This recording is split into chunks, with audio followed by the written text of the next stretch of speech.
lihat bagian kepalanya, kita lihat juga kulit kepalanya, apakah terdapat ada penyakit kulit di bagian kepala atau tidak. Nah, kulit kepalanya itu bersih atau tidak, itu untuk inspeksi ya. Setelah itu kita akan palpasi. Jadi permisi ya Pak ya, untuk palpasi kita pegang di bagian kepala dari depan sampai ke belakang. Dari sini kita akan melihat apakah dia ada massa atau tidak, apakah ada pembengkakan atau tidak. Kemudian pada saat kita pegang-pegang seperti ini, kita agak menekan karena di bapaknya bilangnya pusing. Nah, nanti pada saat dimana si bapaknya itu merasakan mungkin ada sakit yang berlebih, itu bapaknya disuruh mengatakan. Kemudian kepalanya kanan dan kiri dirasa simetris, itu pada palpasi. Kemudian kalau pemeriksaan fisik secara umum itu tidak terus semua bagian itu ada IPA ya. Jadi enggak semuanya ada inspeksi palpasi, perkusi sama auskultasi ya. Tapi kalau pada pemeriksaan toraks sama abdomen itu pasti ada keempatnya. Tapi kalau yang selain itu biasanya enggak. Jadi bagian kepala itu hanya ada inspeksi sama palpasi aja, jadi diraba. Kemudian setelah itu turun ke bagian wajah ya. Jadi bagian wajah itu juga dilihat apakah wajahnya itu kanan dan kiri simetris atau tidak. Biasanya kan ada ya pasien-pasien yang tekanan darahnya terlalu tinggi, kemudian stroke wajah. Nah, itu juga masuk dalam kategori pemeriksaan fisik. Jadi kita lihat apakah wajahnya itu simetris atau tidak kanan dan kiri. Setelah itu kita lanjut ke bagian mata. Nah, harusnya kita pakai terali ya supaya dekat dengan pasien. Nah, kalau bagian mata kita akan pakai penlight ya. Jangan lupa pakai penlight. Kemudian bagian mata itu dilihat apakah mata dan kanan kiri itu simetris atau tidak. Apakah terdapat cairan abnormal yang keluar dari mata, matanya kotor atau tidak, itu kita lihat ya. Karena biasanya ada beberapa penyakit yang buat mata itu berair terus atau ada kotorannya terus. Nah, itu dilihat. Kalau itu udah, kemudian kita lanjut ke refleks pupilnya ya. Jadi kita lihat ya, refleks pupilnya ya. Jadi pupilnya dilihat apakah dia itu masih bisa membesar dan mengecil kalau ada refleks cahaya. Itu yang pertama. Yang kedua kita lihat skleranya. Skleranya itu bersih atau tidak, ataukah warnanya kuning. Kalau ada warna kuningnya berarti dia itu menandakan adanya indikasi dia mengalami HBsAg positif. Karena biasanya kalau yang warnanya kuning itu ikterik atau hiperbilirubin. Jadi biasanya pada pasien-pasien yang hepatitis atau HBsAg-nya positif itu maka kadar bilirubin di dalam darahnya tinggi, itu menyebabkan mukosa-mukosanya itu jadi berwarna kuning, termasuk sklera mata, kemudian kulitnya juga agak kuning, kuku-kukunya itu juga biasanya jadi agak kuning. Nah, setelah itu kita lihat juga ini ya, di bagian sininya ya, matanya dilihat atas ya Pak. Nah, di situ kita lihat apakah warnanya itu pink, putih atau seperti apa. Biasanya kalau warnanya putih itu biasanya dia ada indikasi kurang darah. Jadi yang normal itu warnanya pink ya, pink agak merah gitu. Nah, itu yang normal. Terus itu dilihat juga apakah ikterik atau tidak, atau berwarna kekuningan atau tidak. Setelah itu kita lihat refleksnya ya. Diikuti ya Pak ya. Oke, masih bagus ya. Jadi dilihat juga refleks mengikuti cahayanya. Jadi digini-ginikan apakah bola matanya itu masih normal mengikuti cahaya atau tidak. Setelah di bagian mata, kita lanjut di bagian hidung. Dibuka ya. Oke. Nah, jadi di bagian hidung ya. Di bagian hidung itu kita juga lihat apakah hidung kanan dan kirinya itu simetris atau tidak. Kemudian di bagian tulang hidung, apakah tulang hidungnya ini tuh ada bengkokan atau tidak. Mungkin pasiennya habis kecelakaan dan lain sebagainya. Jadi kita lihat di situ. Terus apakah ada sumbatan atau tidak. Jadi Pak coba bernafas. Tidak mampet ya Pak ya. Yang satunya tidak. Oke. Setelah itu kita lihat nih bagian lubang hidungnya. Untuk apa? Yang pertama, lubang hidung itu kita lihat apakah di dalam hidung pasien itu banyak kotoran atau tidak. Itu untuk mengetahui bagaimana sih status kebersihan diri dari pasien. Yang kedua, kita akan melihat ada massa nggak sih di dalam hidung pasien. Biasanya mungkin pasiennya mengeluh pilek terus, atau biasanya kalau pagi hari saya pasti pilek. Nah, itu bisa dilihat apakah ada polip atau tidak, apakah ada massa, apa ada kemerahan atau tidak di dalam hidung pasien. Jadi kita lihat, permisi ya Pak ya. Ya, dilihat kanan dan kirinya. Oke, baik ya Pak. Terus dilihat juga ada cairan abnormal enggak sih yang keluar dari hidung pasien. Setelah bagian mata, hidung, kemudian lanjut ke bagian mulut ya. Jadi di bagian mulut yang pertama nanti yang akan kita lihat adalah tonsilnya. Apakah ada tonsil yang membengkak atau tidak, atau amandel ya yang biasa kalian sebut. Jadi nanti kalau evaluasi tapi jangan bilang amandel ya, sebutnya ya dilihat apakah ada pembesaran tonsil atau tidak. Kemudian di bagian giginya dilihat apakah terdapat karies atau tidak, atau gigi berlubang. Terus nanti di bagian belakang gigi 8 itu juga harus dilihat, gigi paling belakang sendiri geraham ya, karena biasanya ada pasien yang mengeluh pusing berulang, pas dilihat ternyata gigi geraham paling belakangnya itu dia miring tubuhnya, bisa jadi itu sarafnya menjepit, jadi dia sering pusing, itu juga bisa. Kemudian dilihat juga apakah ada penyakit mulut, apakah banyak sariawan atau tidak, itu juga dicek. Kemudian dilihat langit-langit atau palatumnya ya, namanya palatum, jadi langit-langit mulut itu kita lihat apakah dia bersih atau tidak. Terus disuruh menjulurkan lidahnya. Ini ya, Pak, coba mulutnya dibuka, ya, dilihat ya ada karies atau tidak. Kemudian langit-langitnya oke, bagus. Terus tidak ada pembengkakan tonsil, dilihat juga tidak ada sariawan, tidak ada penyakit mulut. Terus lidahnya dijulurkan Pak, ya, baik, sudah. Nah, di lidah itu kita lihat apakah lidahnya itu kotor atau tidak, apakah lidahnya itu bersih. Biasanya pasien-pasien yang terkena infeksi atau pasien yang terkena demam tipoid ya, contohnya, atau tipes yang biasa kalian sebut tipes, itu biasanya lidahnya kotor, lidahnya warnanya putih. Itu salah satu indikasi khas pasien dengan demam tipoid, itu biasanya lidahnya jadi putih semua, padahal harusnya itu kan warnanya pink ya, tapi pas kalau pada pasien tipoid itu biasanya lidahnya jadi lebih banyak putihnya, jadi kotor, putihnya itu agak tebal gitu. Nah, itu biasanya ciri khas yang terkena infeksi ini ya, Salmonella typhi, itu biasanya lidahnya kotor. Makanya kalian kalau di dokter biasanya ngeluhnya demam, terus perutnya sakit gitu, terus pas pemeriksaan fisik disuruh coba dibuka mulutnya, melet kayak gitu kan, biasanya dijulurkan lidahnya. Nah, itu untuk melihat apakah ada indikasi tipes atau tidak. Setelah itu, setelah dari mulut kita lanjut ke telinga ya. Jadi di bagian telinga kita lihat apakah telinga kanan dan kiri simetris atau tidak. Apakah ada pengeluaran cairan abnormal atau tidak. Kan karena kadang ada ya pasien itu yang telinganya terinfeksi, jadinya keluar cairannya terus. Makanya mungkin kalau di rumah sakit kalian juga pernah menjumpai ada pasien yang telinganya dikasih sumpelan itu loh, kapas ya. Itu biasanya karena ada cairan yang keluar terus menerus. Nah, atau bisa dilihat juga bagaimana sih daun telinganya, apakah daun telinganya itu simetris atau tidak kanan dan kiri. Nah, kalau di dokter THT, kalau dia memiliki riwayat penurunan pendengaran seumpamanya, nah itu nanti kita akan lebih fokus ke pemeriksaan fisik bagian telinga. Tapi karena di sini kalian penata anestesi, nanti untuk pemeriksaan telinganya cukup apakah kanan dan kiri simetris tidak, apakah daun telinganya kanan dan kiri sama atau tidak sih, normal atau tidak, apakah ada cairan abnormal atau tidak, cukup sampai di situ aja.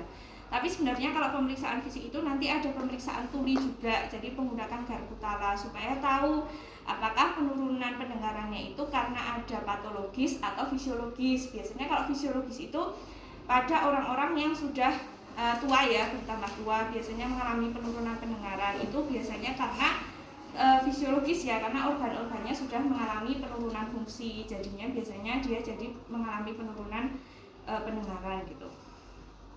Terus di sini juga ada alatnya sih, tapi nggak ada baterainya, jadi nanti nggak usah kita gunakan. Itu untuk melihat ya, jadi itu alat yang masih sederhana. Jadi untuk melihat apakah di dalam telinga pasien itu ada kotorannya atau tidak, itu harusnya ada kayak loopnya, ada kaca pembesarnya, kemudian di situ ada cahayanya, jadi kita bisa lihat dalamnya apakah dia banyak kotorannya atau tidak sih di dalam, apakah ada sumbatan atau massa atau tidak.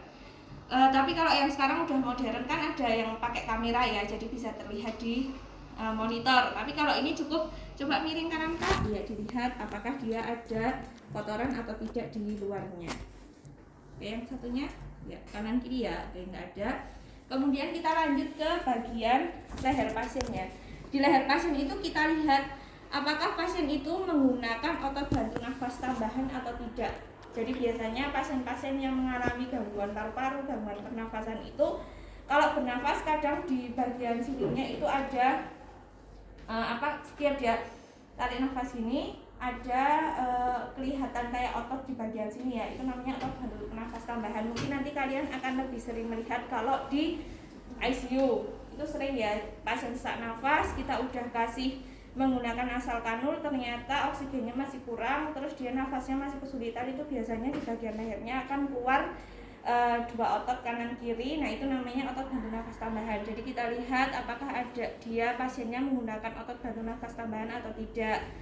Kemudian kita lihat di kelenjar mandibula, diingat-ingat ya, kelenjar mandibula. Jadi dilihat di kelenjar mandibula ini dia mengalami pembengkakan atau tidak. Kemudian pembengkakan kelenjar mandibula itu biasanya yang disebut dengan gondongan. Kalau orang Jawa atau enggak, nah, gondongan itu sebenarnya adanya pembengkakan kelenjar mandibula atau kelenjar ludah ya di bagian sini. Kemudian kita juga cek apakah dia ada pembesaran kelenjar tiroid atau tidak. Pembesaran kelenjar tiroid itu biasanya disebut dengan gondokan ya, penyakit gondok itu ya. Jadi itu sebenarnya adalah penyakit hipertiroid. Jadi pembengkakan kelenjar tiroid di bagian leher. Kemudian kita pegang juga, Pak coba menelan Pak. Oke, baik ya. Jadi pada saat pasien menelan itu juga bisa digunakan untuk melakukan pemeriksaan apakah dia ada pembesaran kelenjar tiroid atau tidak. Oke ya. Diingat-ingat, jadi di bagian leher yang dilihat adalah yang pertama, adakah penggunaan otot bantu nafas tambahan atau tidak. Kemudian dilihat apakah ada pembesaran kelenjar mandibula atau tidak. Setelah itu pasiennya disuruh menelan untuk melihat apakah ada pembesaran kelenjar tiroid atau tidak. Kemudian di sini kita juga bisa melihat atau meraba di kelenjar karotis ya. Ini namanya kelenjar di bagian karotis di sini untuk melihat apakah nadinya teraba dengan jelas atau tidak. Jadi memeriksa denyut nadi karotis itu tidak disarankan daerah yang berlawanan dengan kita ya. Contohnya kita berada di sebelah kanan, terus kita meriksanya di sebelah kiri karena untuk menghindari kejadian yang tidak diharapkan. Contohnya ya, kalian di keluarga pasien habis kalian lakukan pemeriksaan nadi karotis terus pasiennya nggak ada, nanti kiranya tadi dicekik sama perawatnya gitu ya. Jadi nggak boleh gini. Jadi diusahakan dari bagian tengah atau bagian leher tengah ini kita tarik ke bawah pakai 2 jari, itu nanti akan terasa denyut nadi karotis. Nah denyut nadi karotis itu kalau pada pasien normal itu sudah langsung teraba ya. Tapi kalau seumpamanya pada pasien yang mengalami penurunan kesadaran, terus pas kita cek karotisnya ternyata tidak terlalu teraba dengan tangan, nah itu butuh kita auskultasi. Kita dengarkan apakah terdengar nggak sih nadinya, apakah harusnya duk duk duk duk, nah itu terdengar atau tidak, harusnya seperti itu ya. Kemudian setelah di bagian leher, kita turun di bagian ekstremitas, karena di bagian torak sama abdomen kita lewati, jadi dari leher kita langsung turun ke ekstremitas ya. Di bagian ekstremitas kita langsung aja, jadi dari ekstremitas atas sampai bawah itu kita cek secara bersamaan. Caranya yang pertama kita lihat ya di bagian pundak pasien, apakah pundaknya itu simetris tidak sih kanan dan kiri.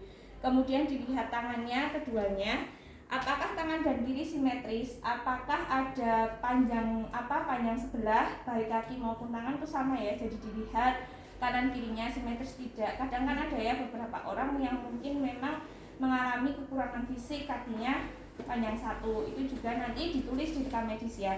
Kemudian setelah itu kita cek kekuatan otot pasien ya. Kekuatan otot pasien itu caranya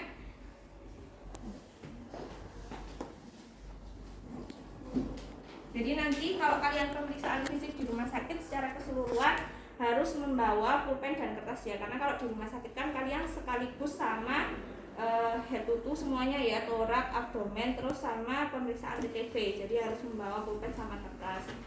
Nah nanti kalau di bagian ekstremitas itu kalian gini ya gambarnya, jadi di sini menunjukkan ekstremitas atas kanan, atas kiri, kemudian ini bagian kaki kanan, ini bagian kaki kiri untuk menilai kekuatannya.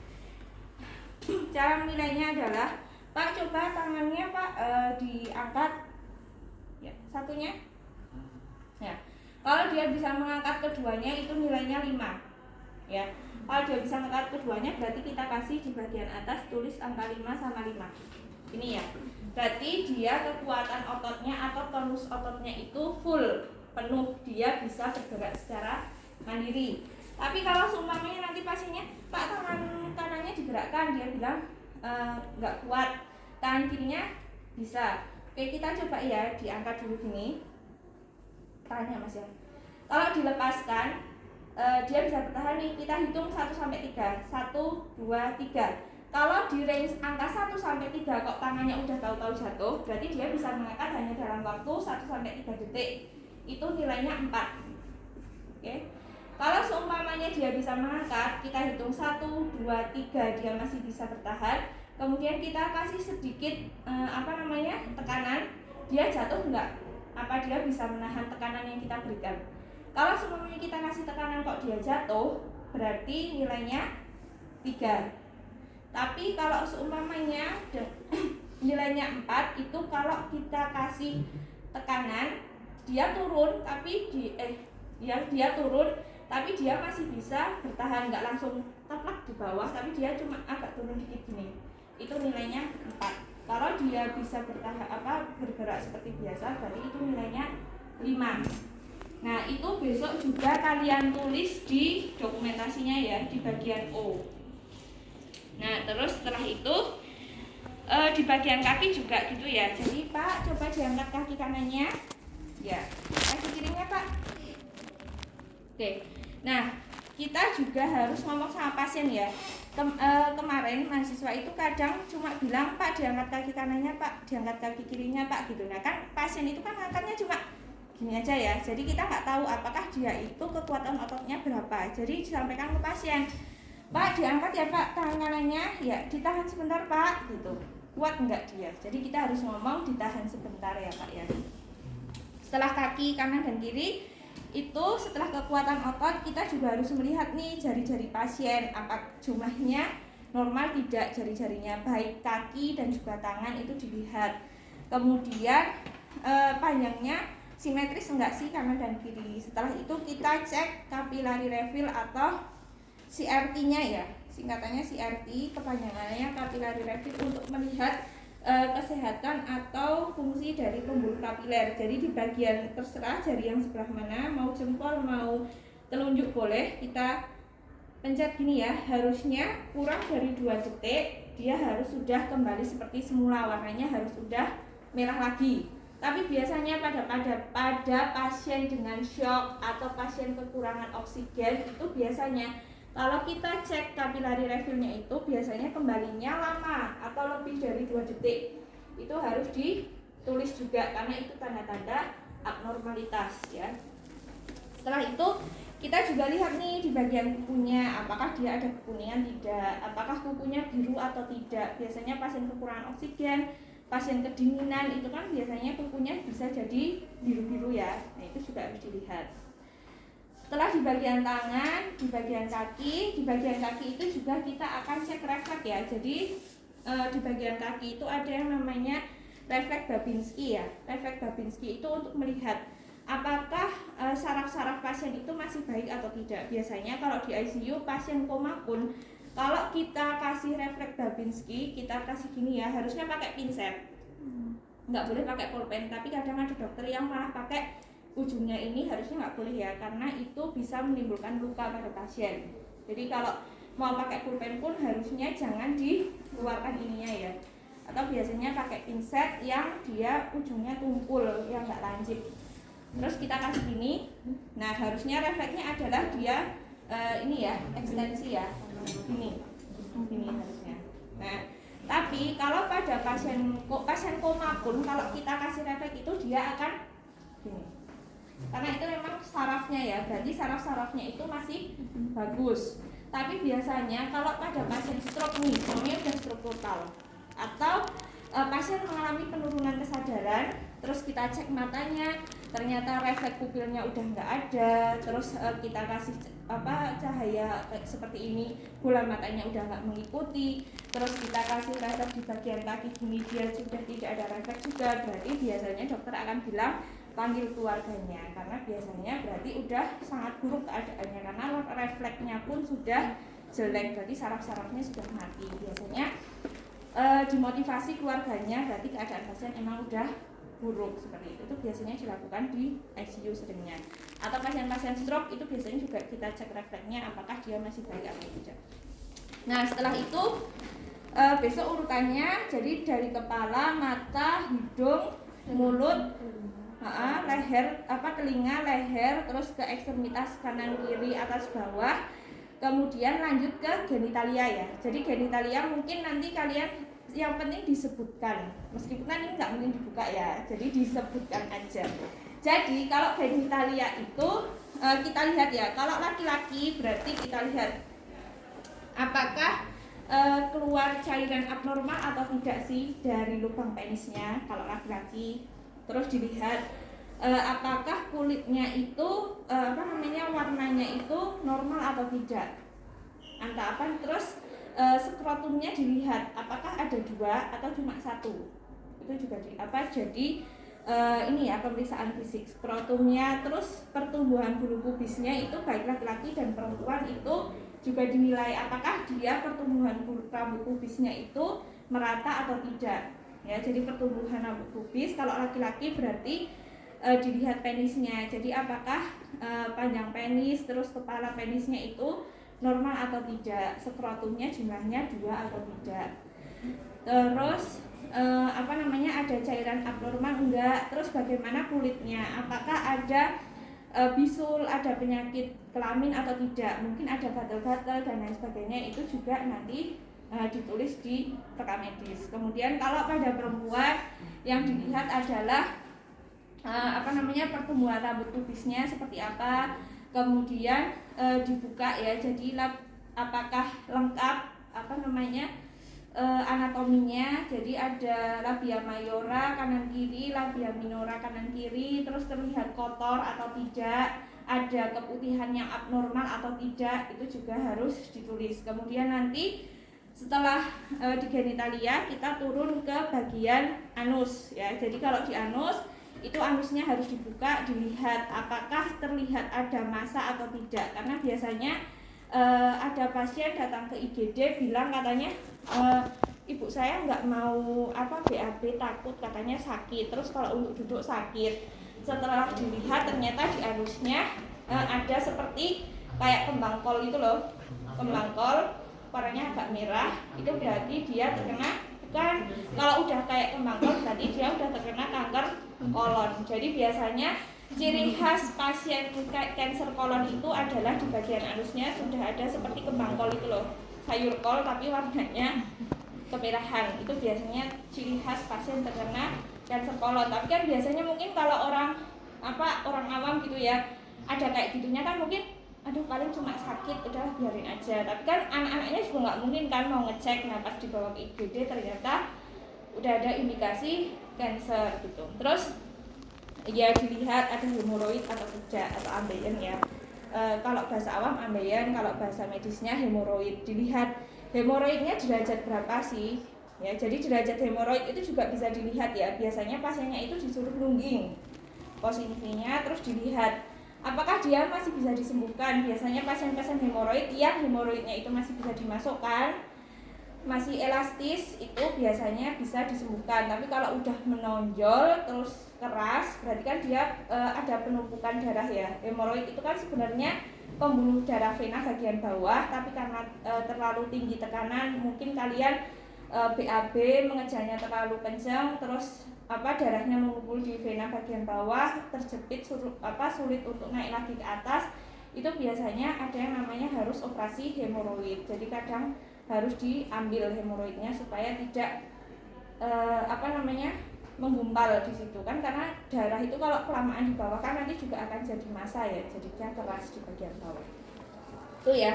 Terus kalau pada laki-laki itu juga sebenarnya bisa sih, saya dulu pernah melakukan sekali. Jadi pasien datang ke IGD bilang, laki-laki ya, biasanya dia bilang saya itu susah mau ngeluarin pipis, jadi kayaknya tuh kebelet pipis banget tapi keluarnya cuma sedikit dan itu nggak memancar. Kan kalau laki-laki pipis tuh harusnya memancar ya, tapi dia netes gitu kan.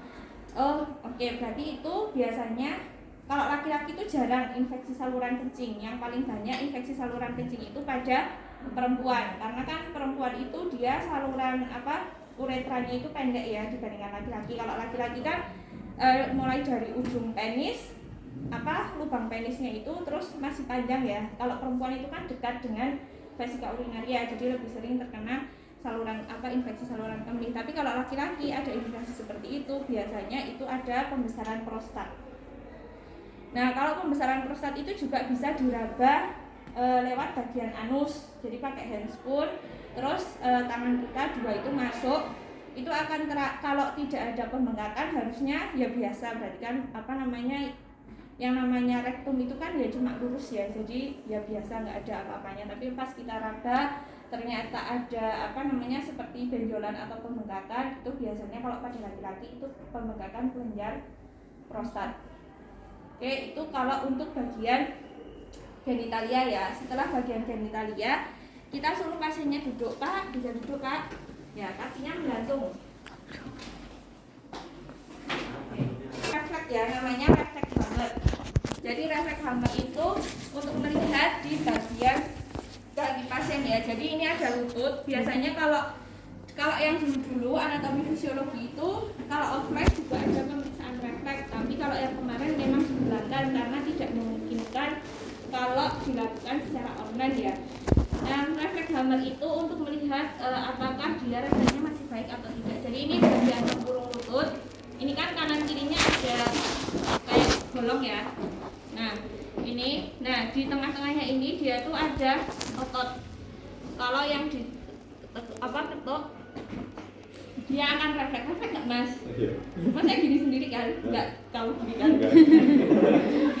Nah, itu biasanya dia akan refleks ngangkat sendiri. Berarti dia refleks Hammernya masih bagus. Nah, besok kalau yang eval ya, pas refleks Hammer jangan asal ngetok ya, karena kemarin itu providernya bilang sakit Bu gitu, jadi saya mau cek Hammer sininya diketokin banyak gini loh, padahal salah. Jadi harusnya itu ini ada lubang kanan kiri, terus kita cek dulu ini loh agak empuk, tadi di bawahnya itu ada otot, baru kita kalau pas itu akan semakin tinggi refleksnya, tapi kalau kurang pas biasanya cuma sedikit. Nah, setelah itu refleks Hammernya masih bagus. Kemudian harusnya ada timbangan berat badan sama tinggi badan. Jadi supaya pasiennya itu enggak naik turun tempat tidur, jadi sekalian ya kan pasiennya kita datang dari tujuan. Jadi pasiennya datang cuma mau cek kesehatan gitu ya, datang dia duduk. Berarti kalau duduk dipersilakan dulu timbang berat badan sama tinggi badan, baru silakan tiduran Pak. Tapi kalau pasiennya keadaan opnam di rumah sakit, pasiennya udah posisi tiduran, ya berarti kita melakukan pemeriksaan yang bisa dengan tiduran dulu.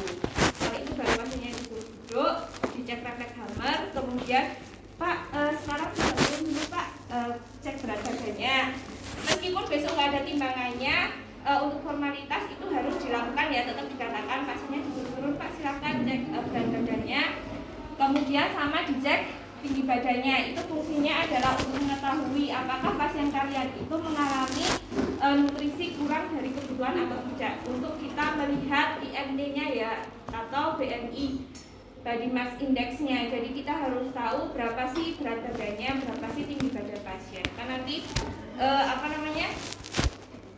berat badan sama tinggi badan itu yang tinggi badannya diberikan dalam meter, dikuadratkan, nanti dibagi, itu nanti akan ketemu yang namanya BMI. Nah, BMI-nya itu nanti untuk mengetahui apakah pasien kalian itu obesitas, normal atau kurang. Nah, Kalau kurang itu biasanya nanti akan diangkat diagnosa nutrisi kurang dari kebutuhan tubuh. Setelah itu selesai Pak, tiduran lagi Pak. Ya. Nah setelah tiduran nanti kalian harus sampaikan kepada pasien apa aja sih kalau kita melakukan anamnesa atau kita melakukan pemeriksaan TTV, pokoknya yang berupa pemeriksaan itu harusnya kita itu menyampaikan ke pasien seperti apa sih hasilnya, jadi supaya pasien itu tahu. Jadi kita sampaikan, Pak tadi saya sudah selesai ya Pak melakukan pemeriksaan fisiknya, dari hasil pemeriksaan tadi apa nih semuanya pasiennya tadi mengeluh pusing. Terus kita sampaikan seumpamanya tadi di bagian kepala bagian belakang tadi ya Pak, waktu saya raba terlihat ada sedikit benjolan. Nanti mungkin saya akan sampaikan ke dokter penanggung jawab Bapak supaya bisa dilakukan seumpamanya ronsen di bagian kepala. Jadi pemeriksaan fisik itu adalah pemeriksaan awal yang akan digunakan untuk menentukan pemeriksaan apa sih, pemeriksaan lanjutan apa atau terapi apa sih yang harus diberikan kepada pasien. Seumpamanya pasiennya ternyata di bagian tangannya nih tonus ototnya melemah, berarti nanti dia harus dilakukan pemeriksaan otot lebih lanjut. Atau mungkin di bagian sering pusing tapi nggak ada apa-apa, tapi kok di bagian belakang gigi gerahamnya itu ternyata gusinya terlihat merah, terus habis itu tubuhnya kok miring ya, yang sebelah sini udah naik, yang bawah kok merasa ke bawah gitu, bisa jadi berarti dia bisa dilakukan ronsen bagian mulut untuk melihat apakah sarafnya terjepit atau tidak. Nah setelah selesai kan kita sampaikan ya apakah ada tanda abnormal atau tidak. Kalau tidak ada ya sampaikan tidak ada. Selanjutnya kalau kita harus melakukan pemeriksaan apapun ke pasien, kita harus komunikasi terapeutik itu harus memberikan reward positif ke pasien. Jadi seumpamanya pasiennya ini tadi kamu suruh duduk, kalian suruh ngangkat tangan, pasiennya udah mau kan, nah itu kita sampaikan, kita kasih reward. Ya Bapak, terima kasih ya Pak ya, tadi Bapak sudah mau diajak bekerja sama dengan baik sehingga pemeriksaan ini dapat berlangsung dengan lancar. Begitu Pak, sebelum saya meninggalkan ruangan, apakah ada yang ditanyakan terlebih dahulu? Tidak ada. Gimana Pak, perasaannya, apakah masih pusing? Lumayan ya. Nah, yang jadi probandus jangan katakan, kan saya nggak ngelakuin apa-apa nih, tapi kadang ada yang jadi probandus. Pak, sekarang yang dirasakan apa Pak? Setelah saya lakukan pemeriksaan fisik ya jadi lebih mendingan. Lah mendingan ngapain kan? Nggak kita apa-apain, kecuali habis kita terapi nih, kasih tarik nafas dalam atau kita kasih obat, mungkin yang ditanya bisa bilang sudah jadi lebih baik. Tapi biasanya yang udah kalau pasiennya ngeluhnya itu pusing, habis kita periksa, habis kita suruh duduk, kita suruh berdiri, itu biasanya pusingnya mungkin bertambah gitu ya, karena terlalu banyak pergerakan gitu. Jadi kita harus tanya.